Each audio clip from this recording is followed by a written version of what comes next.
All right, well, we finally got our permits. It's a big day, and then it got noisy and it got dusty because then we got to start construction, which was actually great. We were so excited. I would say that first couple of weeks was the loudest, right? When you guys were doing Absolutely. demo and underground. Yeah, I mean, you got to break a few eggs to build an ADU, and we definitely had to break some concrete.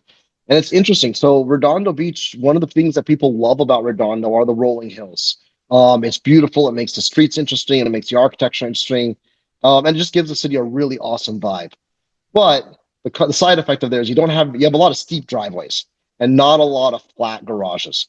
So almost every time I've looked at a project in Redondo, we're having to bust up or at least plan on pouring concrete over that existing slab to level it out. In your case we leveled over it. In the other project, we actually demoed it out and started over. Just different. One made more sense in one case, one made sense in the other. We didn't want to go too high on the other project because we didn't want too much of a step. So that's one thing to consider. So that's going to be a little bit extra money that you face in Redondo. That's not typical in every ADU that I build, but also it's loud and messy. There's no elegant, pretty way to bust up a slab of concrete and pour a new one in. It's just loud and messy. But it is. We try to make it quick. So I believe in your job, we got through demo, pour, and underground in like I said, I think it's in under 2 weeks. Under 2 weeks, Um, yeah. and And, and and that's by the really way, the to your work of this. credit, you originally said it would be 2 to 3 weeks, and you actually did it in two, which was great. Yeah, yeah. And someone once taught me to under promise and over commit and over deliver here. But we try to do that, and it's but sometimes it does take three. So I mean, I don't want to say every time it's going to be Yeah. two. Sometimes it does take that third week for any variety of reasons.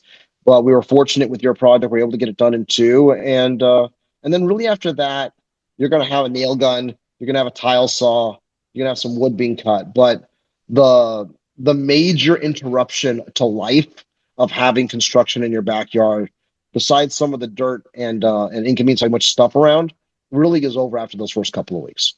Yeah, and honestly, we both pretty much work from home. We had some noise canceling headphones that certainly came into play, but that Yeah, was it. Like, a couple of times we'd have our water turned off for an hour here or our electricity, having to turn off here or there.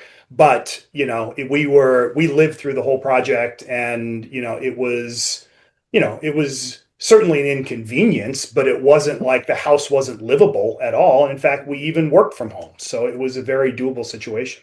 yeah. It might be worth as you're budgeting your ADU, just budget a set of good noise canceling headphones into that budget, and you got Yeah. to keep them after the project's over.